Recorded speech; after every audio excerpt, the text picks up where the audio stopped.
Thank you, Chair Creighton, members. Good morning. My name is Paige Duggins-Clay. I'm the Chief Legal Analyst at IDRA, independent nonprofit dedicated to equal educational opportunity for all children through strong public schools.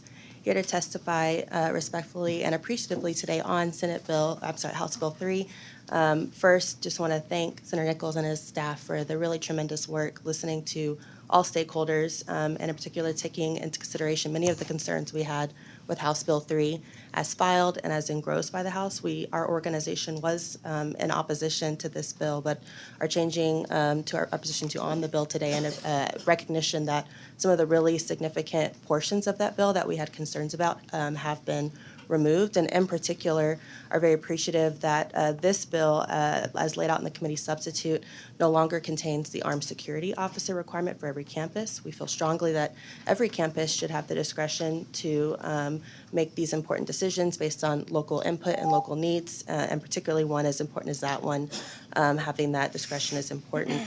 We also want to emphasize, though, that while this bill makes some important strides, we must do more, and we have not done enough this session to address school safety and positive school culture and strengthening our school communities.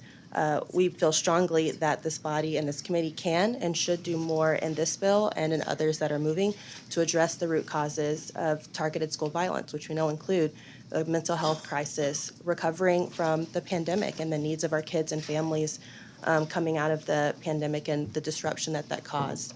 And of course, supporting our educators in the midst of an unprecedented teacher shortage crisis. And that involves investments not only in hardening and facilities, but in training and support and investing in behavioral interventions and supports and investing in the sorts of measures that create safe and supportive and welcoming school environments. And again, not making campuses that feel hardened and cold.